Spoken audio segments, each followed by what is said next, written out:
Esto que comienza ahora, hay quien dice que es un stand-up periodístico. Algunos lo consideran material de contexto. El conductor lo llama programejo y alega que es apenas un rebusque. Lo que nadie puede poner en duda es que estamos ante otra cosa. Asume las consecuencias Enrique Vázquez. Otra cosa, de El Árbol y el Bosque Producciones.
Hola, muy buenos días, muy bienvenidos a este viernes 24 de febrero de 2023, en el que las efemérides, los hechos a evocar, los aniversarios, son muy sencillos, muy fáciles. Se cumple un año de la invasión de Rusia a Ucrania, del comienzo de la guerra por el dominio territorial de esa nación que hasta hace un año precisamente funcionaba como un tapón o como un parachoque para golpes entre la OTAN y los resabios del Pacto de Varsovia, y se cumplen 77 años desde el triunfo electoral del coronel Juan Domingo Perón, 24 de febrero de 1946, que le permitió llegar con el 53% de los votos, le permitió llegar a la presidencia, a la primera de sus tres presidencias, venciendo a la Unión Democrática.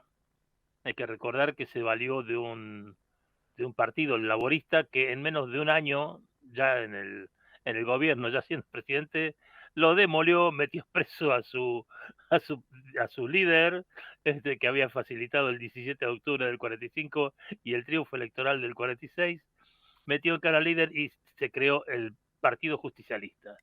77 años de una fecha importantísima, porque cuando vemos hoy la representación política de los argentinos, vemos que hay un candidato, vemos que hay un presidente peronista, una vicepresidenta peronista, un candidato de la supuesta oposición peronista, que es Horacio Rodríguez Larreta. Recordemos la carta de renuncia, por ejemplo, a su cargo de cointerventor del PAMI en el año 2001, cuando él y Cecilia Felgueras le dejan paso a Federico Pollack como interventor en el PAMI, y Horacio Rodríguez Larreta le manda una carta al presidente Fernando de la Rúa y le agradece el aval que le había dado de la Rúa para que él se desempeñara al frente de la obra social de los jubilados, sabiendo de mi militancia peronista, le dice Horacio Rodríguez Larreta.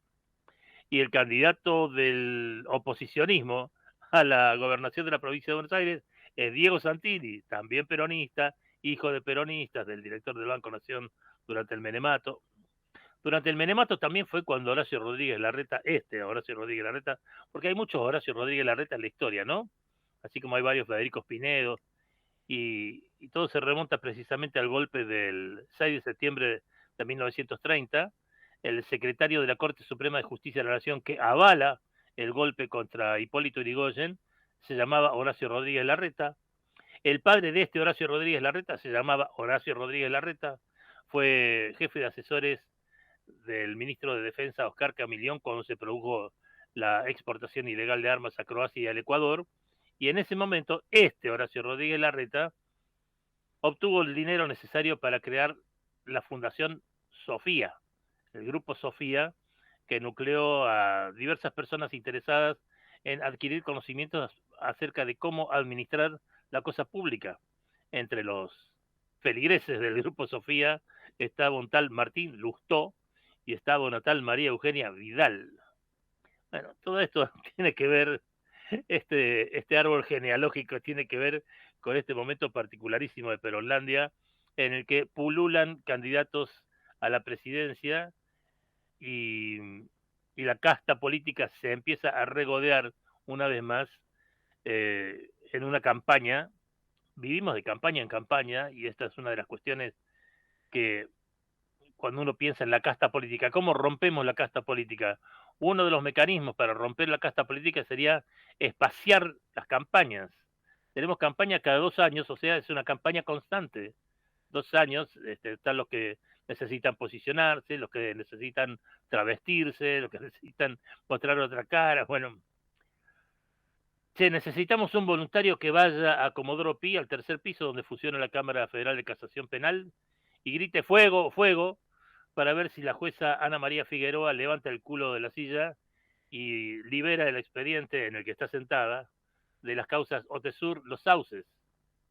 Si se reabre ese juicio, ya hay 2 votos a favor de que se reabra. O sea, apenas levante ella el culo, automáticamente se va a reabrir la causa Otesur, Los Sauces, en la que están involucradas la actual vicepresidenta de la Nación y sus hijitos Mínimo Kirchner y Florencita Kirchner.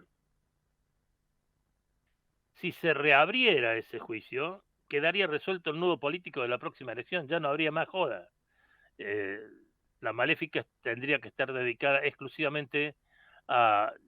ella cumplió 70 años, no va a ir en cana, de aquí hasta que haya una confirmación de la propia Cámara Federal de Casación Penal de la sentencia en primera instancia que la condenó a 6 años de cárcel y después una apelación a la Corte Suprema de Justicia de la Nación, van a pasar fácil 14, 15 años, de manera que esta mujer no va a ir presa jamás. Pero sí pueden ir presos su hijito y su hijita. Y eso la preocupa, no porque proteja a sus polluelos, sino porque la culpable de que Mínimo Kirchner y Florcita Kirchner eventualmente puedan ir en cana por administración fraudulenta de estos hoteles creados para lavar dinero proveniente de la corrupción, bueno, ella y su marido, su difunto marido, son los que los pusieron a Florcita y a Mínimo en el directorio. De manera que son los responsables del destino de esos chicos. Bueno, chicos no, ahora 46 años tiene el boludón grandote y 41 tiene ella, así que... Hay 2 cosas que me llaman poderosamente la atención, 3, agreguemos una tercera, de la Cancillería. Y no es que me llame tanto la atención el giro que se produjo en la Cancillería, sino que no haya sido debidamente registrado por los medios de comunicación. Hay 2 comunicados ignorados por los medios. Uno, el de hoy, a un año del inicio de la guerra en Ucrania, Argentina, en vez de poner la Argentina, dice, reitera su condena a la invasión rusa y reclama un cese de hostilidades. Esto dice la Cancillería Argentina. Al cumplirse un año de la invasión de Rusia a territorio ucraniano, la República Argentina reitera el urgente llamado a un cese de hostilidades y retomar la mesa de negociaciones, único camino para alcanzar una paz duradera. La Argentina, aquí está bien escrito, reafirma su compromiso con los principios de soberanía e integridad territorial de los estados y los derechos humanos, ejes permanentes de la política exterior de nuestro país. Rechaza el uso de la fuerza como mecanismo para resolver conflictos y, en este sentido, reitera su condena a la invasión de territorio ucraniano por parte de Rusia. Bueno, después hace consideraciones, por ejemplo, dice, estamos ante un escenario que amenaza nuestra seguridad y nuestro bienestar común, por ello la República Argentina hace un llamado a evitar cualquier acción que pueda poner en peligro instalaciones nucleares o con material radioactivo y exponga a la población a un futuro difícil de dimensionar. Es tradición la activa participación de nuestro país en la promoción de programas de contabilidad y desarme en los foros multilaterales y dice, nuestro país ratifica que la solución pacífica de controversias es el único medio idóneo para poner fin al conflicto, evitando el aumento de víctimas inocentes y salvaguardando los intereses de ambos países en favor de sus pueblos y de toda la comunidad internacional. Llamamos a todas las partes involucradas a desescalar el conflicto. La política de la escalada solo presagia destrucción. El diálogo es el único camino. El mundo no soporta más sufrimiento ni debe tolerar más muertos. La paz es urgente. Y ahí cierra el comunicado. Pero más interesante todavía es el otro. Vale decir, hay un comunicado de la Cancillería que me parece que da vuelta a todo lo que veníamos viendo y escuchando de la Cancillería o del el gobierno argentino. Dice, la República Argentina apoyó en el día de la fecha, esto fue el miércoles, una declaración sobre la reciente liberación de presos políticos en Nicaragua en el marco del Consejo Permanente de la Organización de Estados Americanos. La declaración, suscrita por 17 Estados miembros, saluda la liberación de 222 presas y presos políticos nicaragüenses, ocurrida el pasado 8 de febrero. Esto de estar poniendo todo el tiempo esto de presas y presos, ocurría el pasado 8 de febrero. Al mismo tiempo, rechaza las medidas adoptadas por el gobierno de Nicaragua, mediante la cual se les ha despojado arbitrariamente de su ciudadanía y de sus derechos políticos, dejándolos en algunos casos en situación de apatridia. Qué palabra fea esta. Los países firmantes instan al gobierno de Nicaragua a cesar en la represión contra la población civil y líderes y lideresas comunitarias, incluidos quienes pertenecen a la Iglesia Católica, y a poner fin a todas las formas de intimidación y hostigamiento contra periodistas, medios de comunicación y organizaciones no gubernamentales. Finalmente, llama a las autoridades nicaragüenses a liberar inmediatamente a todas las presas y presos políticos y a permitir el acceso al territorio sin trabas de los organismos internacionales de derechos humanos. A la mierda. Vale decir, acá describe la Cancillería Argentina un estado de cosas que hasta ahora venía ignorando deliberadamente. Vale decir, se venían haciendo los pelotudos, y particularmente el embajador Carlito Raimundi, se venían haciendo los pelotudos respecto de lo que ocurre en Nicaragua. Y ahora nos enteramos de presas y presos políticos, bueno, de periodistas, medios de comunicación y organizaciones no gubernamentales intimidadas y hostigadas por el gobierno de Daniel Ortega. Bueno, che, pero esto fue de un día para el otro, se enteraron ayer, ¿cómo es la cuestión? La otra, el otro elemento que hay que analizar de la Cancillería tiene que ver con el otorgamiento de un premio internacional que yo no sabía que existía.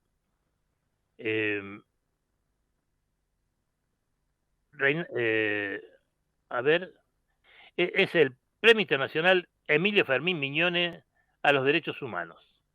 Oh, che, la Argentina tiene entonces un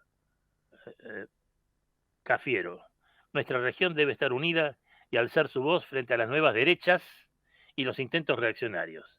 Y entregó en el Palacio San Martín una nueva edición del Premio Internacional de Derechos Humanos Emilio Fermín Miñone. La distinción fue para el Comité de Familiares de Detenidos Desaparecidos en Honduras. Bueno, te digo.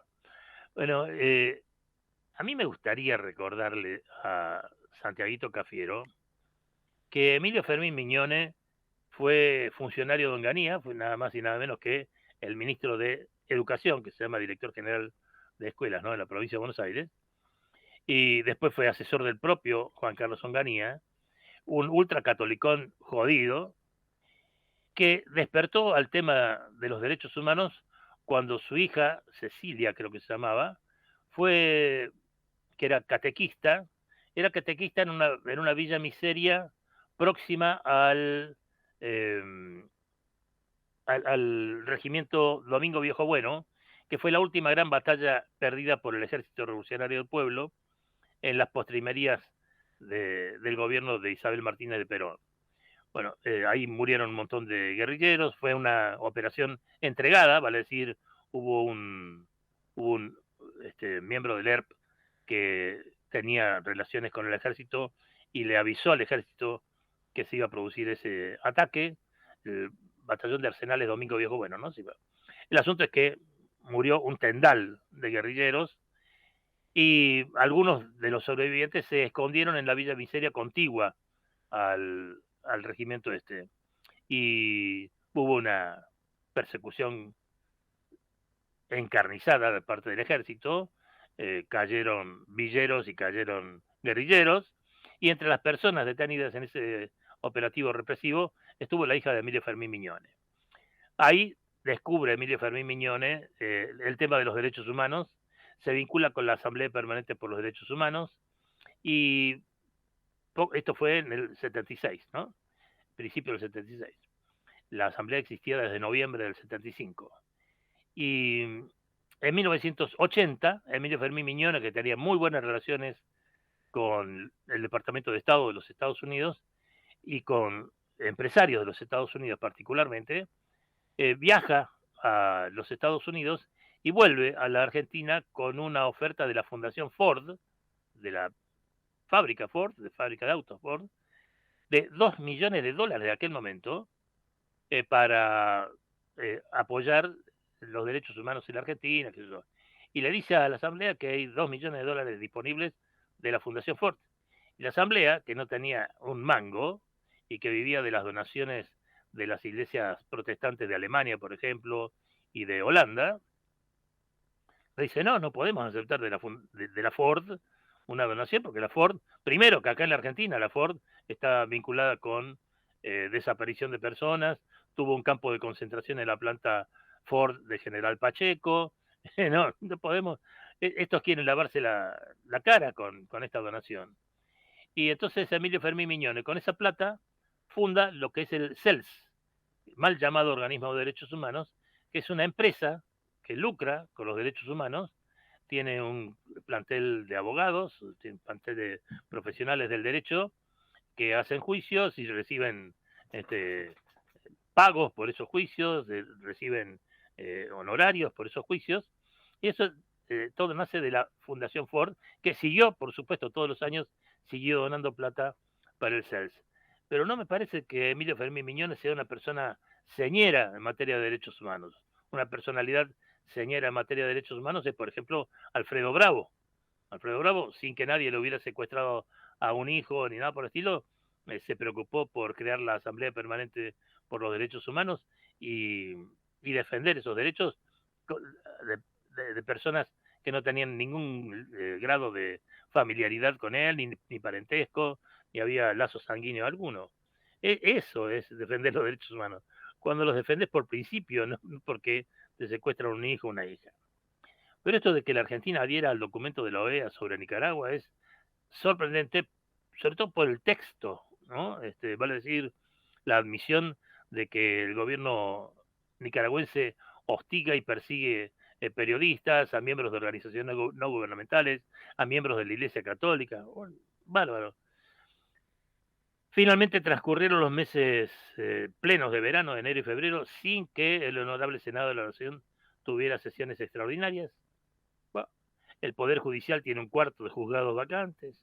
Hay 81 jueces sometidos a escrutinio. Tendría que estar revisado eso en el Consejo de la Magistratura. No se hace nada. Están por caerse los pedidos de remoción de esos jueces. Como no se van a tratar, esos jueces indignos van a seguir en sus cargos. Vale decir, la precariedad del sistema de administración de justicia, lo que percibe el ciudadano común, uy, me toca ese juez de mierda, estoy cagado, bueno, eso va a seguir. O sea, todo bien en Penunlandia. Hay una nota interesantísima hoy en el Guardian, dice, a ver cómo sería en castellano, la Antártida se desmigaja como una galleta. Y cuando ustedes ven las fotos, o no sé si vieron el discurso del presidente Alberto Fernández el otro día en la base Marambio,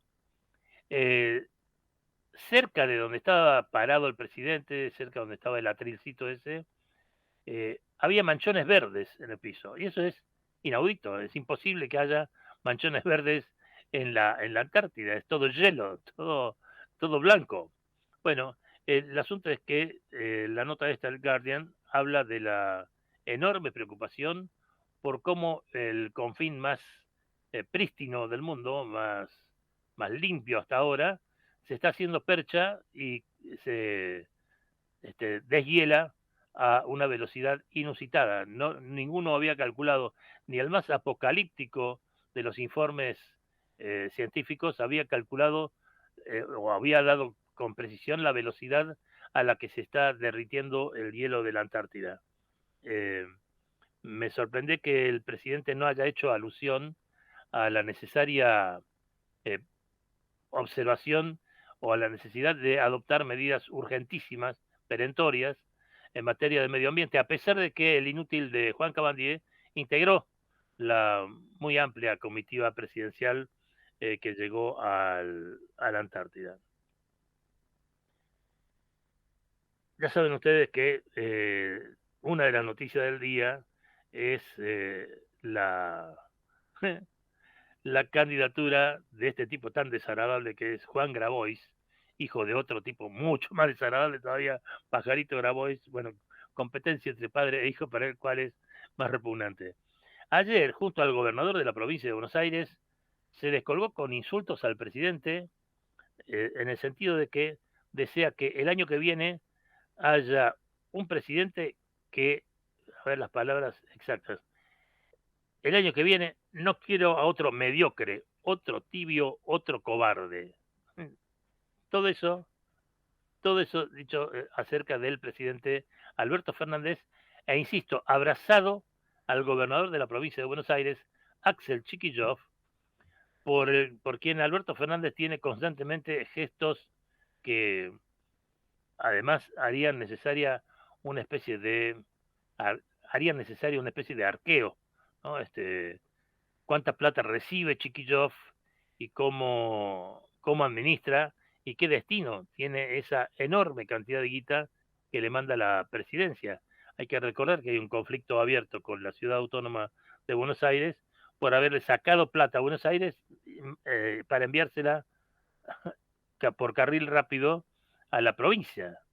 Y creo que la adhesión implícita de Chiquillof al lanzamiento de la candidatura presidencial de Juan Grabois ayer y haber aceptado entre sonrisas placenteras este triple agravio, no quiero otro tibio, otro cobarde, otro mediocre, la otra palabra, eh, sí, mediocre, tibio, cobarde, son los tres, los tres adjetivos que le dedicó Juan Grabois al presidente Alberto Fernández.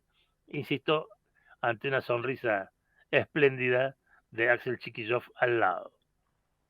¿Qué se hace con un tipo traidor como Chiquillof? Porque todo el tiempo te está tirando con el facón debajo del poncho. Entonces, ¿qué se hace con un personaje así, no?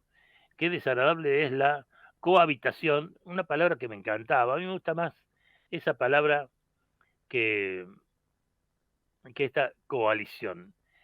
Más de una vez hemos insistido acá en el Programejo con que las coaliciones son propias de regímenes parlamentarios de gobierno y que son imposibles en sistemas tan presidencialistas como el norteamericano, el francés o el argentino. Bueno, todo esto lo demuestra constantemente. No hay manera de que cohabiten. Esta es una palabra muy linda que surgió cuando el presidente de Francia era el socialista François Mitterrand y ganó la elección una derecha republicana, y entonces el presidente era socialista, pero el primer ministro era una especie de mezcla liberal conservadora, no me acuerdo ahora el nombre del primer ministro, y se habló de cohabitación. Pero claro, era un presidente con mucho, mucho poder y un primer ministro que dependía de la relación de fuerzas entre los miembros del Congreso precisamente, ¿no? Eh, Aquí hay una cohabitación más que una coalición, porque no tienen nada en común estos muchachos, tienen un enorme desprecio entre sí, mucha bronca entre sí, y estamos todos pagando las consecuencias. Tenemos un poder ejecutivo que se la pasa ahora de viaje de campaña, el presidente, tenemos un poder legislativo que, como vimos en el verano, no hace una mierda, está parado, los de la coalición oficialista están ensañados con el juicio político de los miembros de la Corte, que va a terminar en nada, va a ser un show, va a ser un manoseo de personas y personalidades, pero no va a llegar a ninguna sanción contra los 4 ministros de la Corte. La gente se da cuenta, estos pelotudos quieren cambiar a los ministros de la Corte y no pueden reemplazar a la doctora Elena Hayton de Nolasco, que hace más de un año renunció por razones de edad y todavía no encontraron otra mujer que la reemplace. Y se viven quejando del procurador general interino, el doctor Casal, pero no atinan a encontrar uno que sea titular, que sea aprobado. Bueno, tienen, insisto, una cuarta parte de los jueces federales de Comodoro Pi la tienen vacante y no llenan los juzgados federales de primera instancia de la capital federal. Es de locos lo que está haciendo el peronismo en este caso. Desesperación de los portales. Esta es una noticia de la falta de noticias. Desesperación de los portales de noticias argentinos. Habrán observado ustedes que hay una sobreabundancia de notas policiales, chismes de la farándula, que con quién sale la hija de Juana Viale, con quién sale Juana Viale, con quién sale la madre de Juana Viale, con quién sale la abuela de Juana, todo es chismerío, todo un puterío y preponderancia de personalidades como la de Ángel de Brito, te digo, la mujer esta, ¿cómo se llama? La Torre, la mujer de Diego La Torre. Bueno, Janina La Torre. Bueno, todo, todo es muy berreta, pero porque se ha aberretado la Argentina. Ustedes ven que no hay noticias trascendentes, no hay profundización, no hay nada de nada, es una payasada tras otra. Y esto de la sobreabundancia de notas policiales, por supuesto que genera un estado de ánimo en la gente, que es el de la incertidumbre, la inseguridad, la precariedad del patrimonio y de la vida, que te asaltan en cualquier momento, te generan esta sensación de que en cualquier momento te meten los ganchos, te sacan la billetera, te roban el celular o te pegan un balazo y te dejan tirado en la vereda. A la larga o a la corta generan esa sensación. Pero yo no creo que del todo sea deliberado esto. No creo que sea una pretensión ni un objetivo de los medios, sino que tratan de retener lectores a través de este tipo de cosas que apelan a lo más morboso, a lo más bajo del ser humano. Y es que necesitan lectores, la gente se está desprendiendo de los medios, la gente no consume más que esta porquería porque no encuentra otra cosa. Y por último, para cerrar la primera media hora con algo internacional, pero próximo a nosotros, me encanta que la Escuela do Samba Imperatriz Leopoldinense haya ganado este año el Festival de Río. A mí me gusta cuando ganan las comparsas menores, cuando, por ejemplo, Imperatriz, Mocedad Independiente, bueno, porque si no, siempre es Mangueira, siempre son las grandes las que se llevan el premio, pero esta Imperatriz, y además me gusta la temática que utilizó Imperatriz Leopoldinense este año, que es la reivindicación de un bandolero de fin del siglo XIX, principio del siglo XX, en el norte del Brasil, Lampião, que era una especie de reivindicador de los trabajadores de la caña de azúcar, que asaltaba a los hacendados y les sacaba dinero de rescate, ¿no?, de los hacendados. Esa era la temática de este año y, por supuesto, el samba de enredo de Imperatriz está buenísimo, les recomiendo que entren en YouTube y lo busquen, pues la verdad está buenísimo. Bueno, en la segunda media hora, ya saben ustedes que yo tengo, será que estoy viejo yo también, pero tengo dos viejos señeros, vale decir, me guío por la forma en que piensan estos dos y que interpretan el mundo estos dos. Uno es de los Estados Unidos, que se llama Bernie Sanders, y otro es del Reino Unido, que se llama Jeremy Corbyn. Y Bernie Sanders acaba de sacar un libro en donde, según la columnista del Guardian, Zoe Williams, que me gusta mucho también cómo escribe, habla francamente acerca del capitalismo actual, ¿no? Dice, Sanders aborda los hechos sombríos del orden económico del establishment, que el establishment político ignora deliberadamente, y es durísimo el viejo, me encanta. Y mira, y hablando de viejos, ya saben ustedes que está agonizando en estos días el expresidente Jimmy Carter, que tuvo muchísima incidencia en el final de la dictadura militar argentina y en salvar miles de vidas de personas que estaban amenazadas por los milicos durante la dictadura. Hay una nota hermosísima en el New York Times de David French, un gran columnista del Times, la sabiduría y la profecía del discurso de malestar de Jimmy Carter. En ciencias políticas se estudia el discurso de malestar y me encanta una nueva perspectiva que le da David French a eso. El discurso de malestar es más o menos como el discurso de Martin Luther King, yo tuve un sueño. Bueno, fue un discurso celebérrimo de Jimmy Carter y de eso trata la columna del New York Times de hoy, que vamos a revisar. Como música, ya que tuvimos el miércoles a la señora Irene Cara, fallecida hace poco, insisto, en noviembre del año pasado.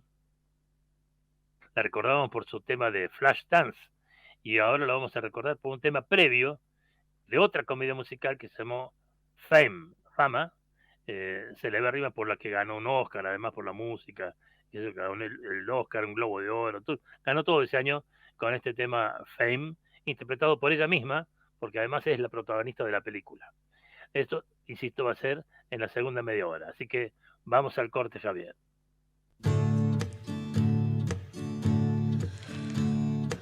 Ya volvemos con Otra Cosa. You must leave now, take what you need, you think will last. But whatever you wish to keep, you'd better grab it fast. Yonder stands your orphan with his gun, crying like a fire in the sun. Look out, the saints are coming through, and it's all over now, baby blue. Vamos la radio, somos tu voz. Vamos con Eco, siempre la verdad y la mejor información. Tengo algo excelente para recomendarte. MGN Salud es la empresa de medicina privada que te da más servicios, más beneficios y la mejor atención. Envíanos un WhatsApp al 11 40 46 27 27 y asociate a MGN Salud. Asesórate ahora y aprovecha tus aportes. Envíanos un WhatsApp al 11 40 46 27 27 y conoce los beneficios de estar bien protegido. MGN Salud, siempre cerca. Superintendencia de Servicios de Salud, www.sssalud.gov.ar, 0800-222-72583, RENEM, número 117924. El mejor gimnasio te espera. OnFit es de primera. En OnFit vamos a cuidarte. En OnFit venimos a encontrarte. La Posada Morada dos Ventos te espera en Pipa, la mejor playa del nordeste de Brasil. Única por su bahía con delfines. 12 exclusivos departamentos y 3 piscinas circulares en medio de un jardín tropical. Podés venir con cualquiera de las vacunas aplicadas en Argentina. www.moradadosventos.com. Morada Dos Ventos, Pipa, el primer lugar cuando decidas viajar. Todo lo que hicimos en la costa lo hicimos porque nos escuchamos y trabajamos en equipo. Vos, que querés vivir en un lugar que te encante, y nosotros que lo estamos haciendo. Y así funciona. Juntos hacemos más y disfrutamos más de la costa. Vivamos Vicente López. Informate en ecomedios.com. Seguinos en Twitter, @ecomedios1220. Estás en Otra Cosa con Enrique Vázquez. Estás en Ecomedios AM 1220.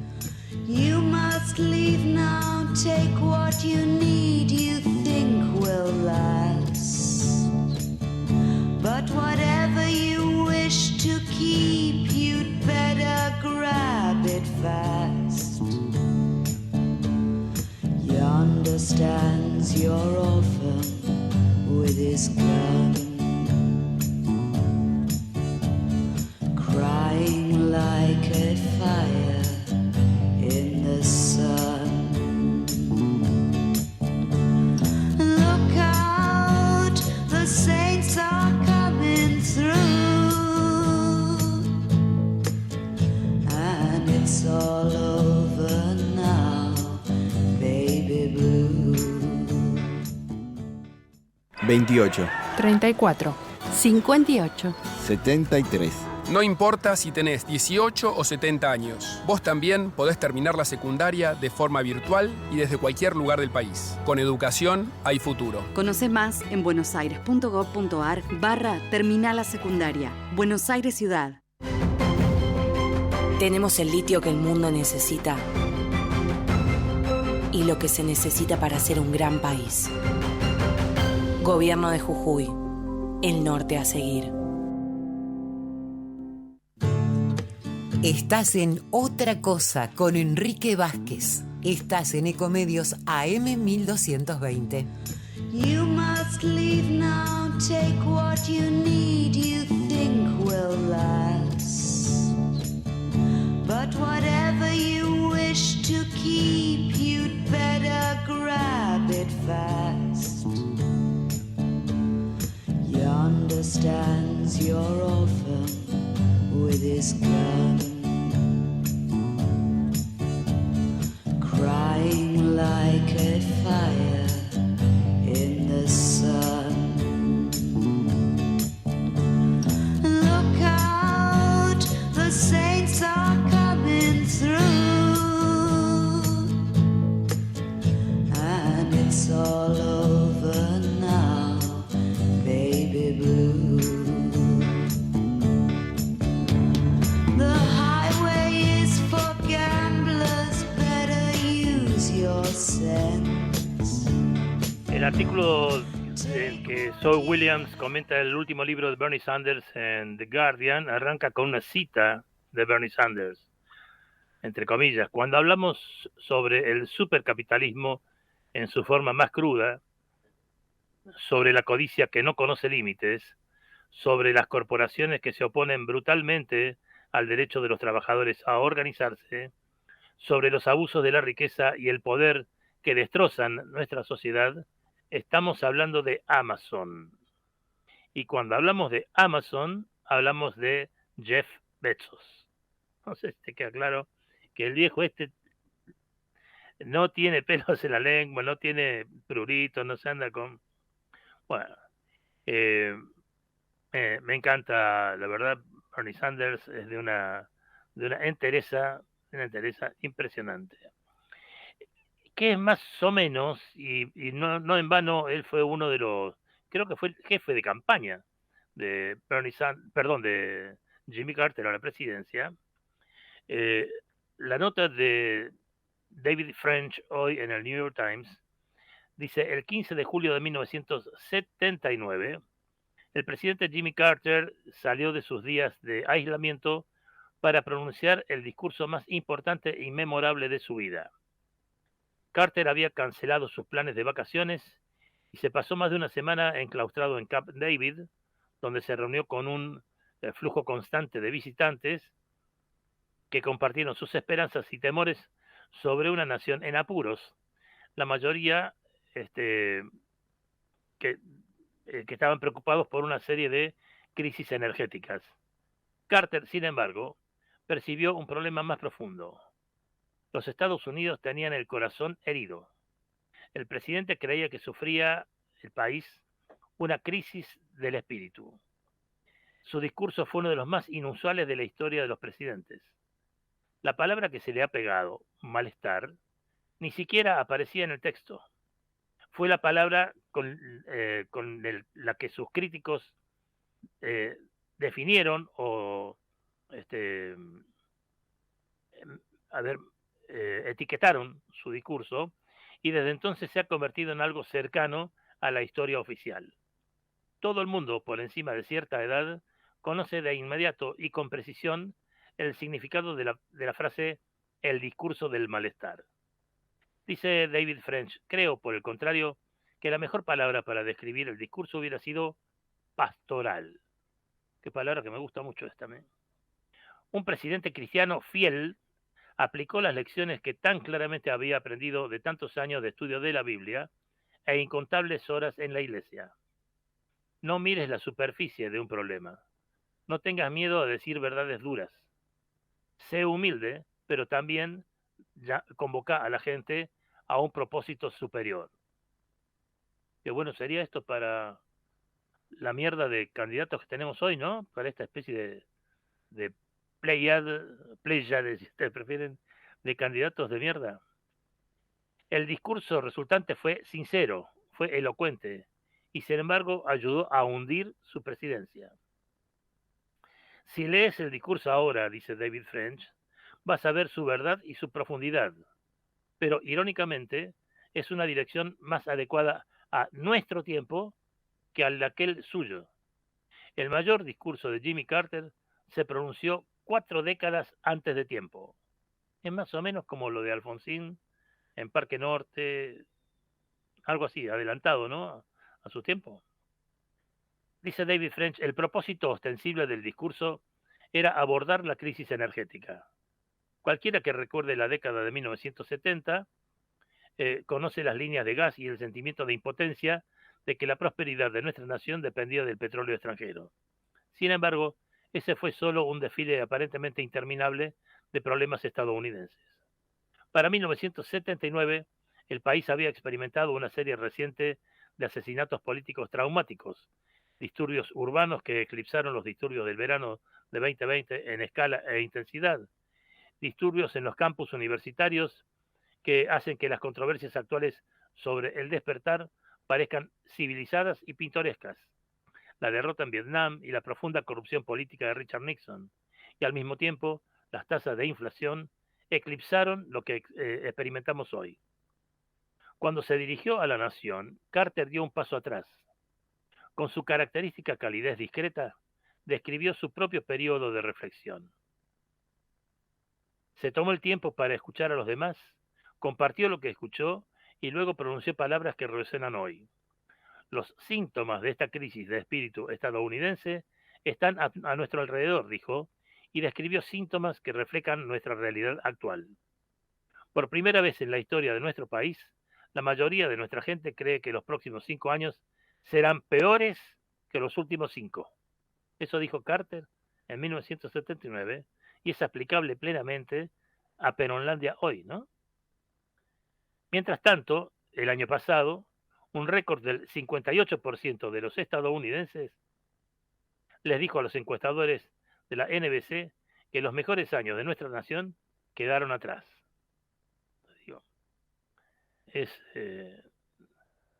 Había más. Como saben, les dijo a los televidentes, hay una creciente falta de respeto por el gobierno, las iglesias, las escuelas, los medios de comunicación y otras instituciones.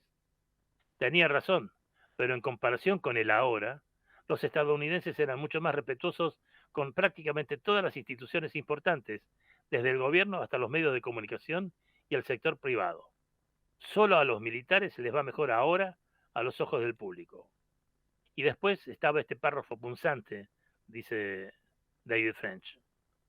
Estábamos seguros de que la nuestra era una nación del voto, no de la bala, hasta los asesinatos de John Kennedy y Robert Kennedy y Martin Luther King. Nos enseñaron que nuestros ejércitos siempre eran invencibles y nuestras causas eran siempre justas, solo para sufrir la agonía de Vietnam. Respetamos la presidencia como un lugar de honor hasta la conmoción de Watergate.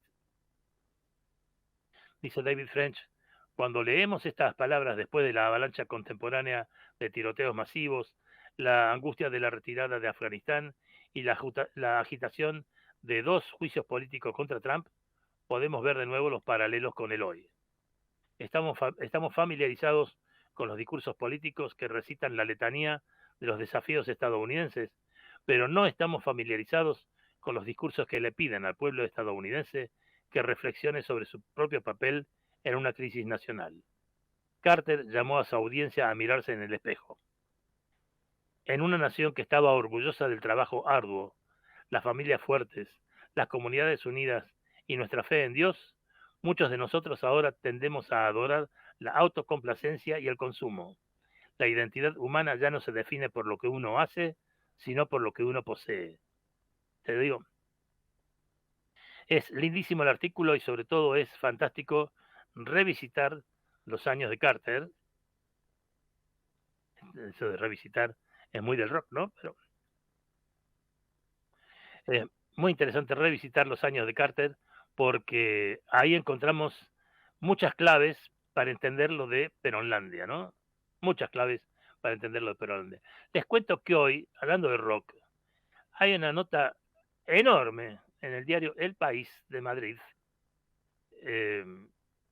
exclusiva para suscriptores, que dice: así nació en la Argentina el movimiento que está cambiando la música.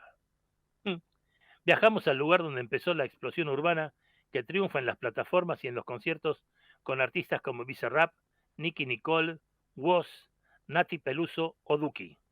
Este último actúa en Madrid este fin de semana con 2 llenos en el Wisisync Center. ¿Quién? Yo, por supuesto, yo ignoraba quién mierda es este Duki, y le pedí al bueno de Javier Martínez que me tuviera listo para disparar este tema. ¿Cómo canta el mono este, che?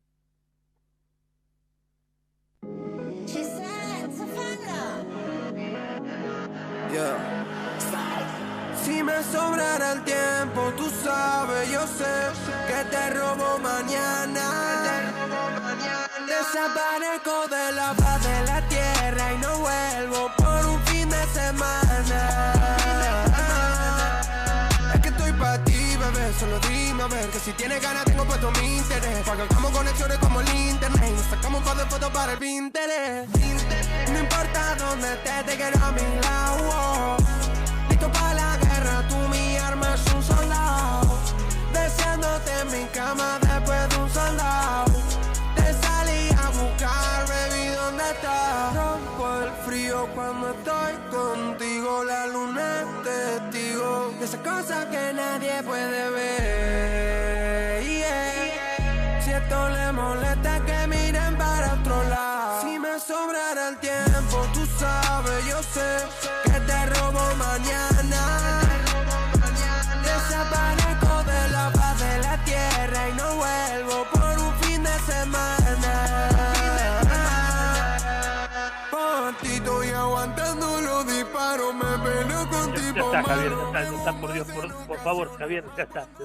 Bueno, tiene 16 millones de visitas este tema de mierda del tal Duki y llega a España con su producción musical. Dios mío, te rompe los oídos, por no decir otras cosas. A ver, vamos a lo que teníamos previsto. Aquí está Ayrin Cara. La semana que viene, toda completa, va a ser una sorpresa, y va a haber una evocación y un contexto histórico para la música de la semana que viene. Aquí está Ayrin Cara y el tema Fama.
una de las primeras películas dirigidas por Alan Parker, esta de Fama. Bueno, con esta musiquita pegadiza, la morocha esta, hija de puertorriqueño y cubana, se hizo dueña de las discotecas de los años 70 y principios de los 80 en los Estados Unidos. Y creo que en todo el mundo, ¿no? Pues se bailaba esto a lo pavote.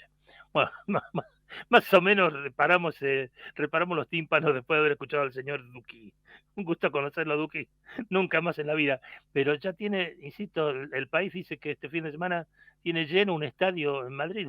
No, allá ellos. Cerramos con el último corte de la semana, Javier. Dale. Estás en Otra Cosa con Enrique Vázquez. Estás en Ecomedios AM 1220. You must leave now, take what you need, you think will last. But whatever you wish to keep, you'd better grab it fast. Yonder stands your orphan with his gun, crying like a fire in the sun. Look out, the saints are coming through, and it's all over now, baby blue. 28, 34, 58, 73. No importa si tenés 18 o 70 años, vos también podés terminar la secundaria de forma virtual y desde cualquier lugar del país. Con educación hay futuro. Conoce más en buenosaires.gov.ar/terminal la secundaria. Buenos Aires Ciudad. Tenemos el litio que el mundo necesita y lo que se necesita para ser un gran país. Gobierno de Jujuy. El norte a seguir. Estás en Otra Cosa con Enrique Vázquez. Estás en Ecomedios AM 1220. You must leave now, take what you need, you think will last. But whatever you wish to keep, you'd better grab it fast. Yonder stands your orphan with his gun, crying like a fire in the sun. Look out. Ahí está el candidato que se salva de la coalición hasta ahora, Sergio Massa, ministro de Economía, tratando de gestionar un waiver, vale decir un perdón del Fondo Monetario Internacional por el incumplimiento de una de las metas. Ya se acuerdan, la semana pasada lo decíamos, la cantidad de miles de dólares que debe tener el Banco Central en sus reservas, bueno, no llega ni en pedo, y le faltan algo así como 4.000 millones de dólares. Alegan que la sequía, alegan esto otro. Lo cierto es que están negociando un waiver, porque si no hay waiver, si no hay perdón del Fondo Monetario Internacional, se acaba el cartelito de candidato para Sergio Massa. Y si se acaba el cartelito de candidato para Sergio Massa, no queda más que la Maléfica o el Alberto. Bueno, ahora grabo. Se pone lindo. Che, pero insisto, necesito un voluntario que vaya a gritar fuego, fuego, o hay un ratón cerca del despacho de la jueza Ana María Figueroa, una mina totalmente chiflada, que es ahora presidenta de la Cámara Federal de Casación Penal, presidenta de la sala por lo menos. Y ya hay 2 votos para reanudar el juicio de Otesur Los Sauces con Cristina Fernández de Kirchner, y ella tiene que dar a conocer el suyo, pero hasta que no dé a conocer el suyo no hay reactivación de la causa. Les deseo un muy lindo fin de semana, le agradezco a Javier Martínez, los espero de vuelta el lunes a las 8, acá en el 1220, ha sido un placer. Chau.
Desde Buenos Aires, transmite LRI 224, AM 1220, Ecomedios,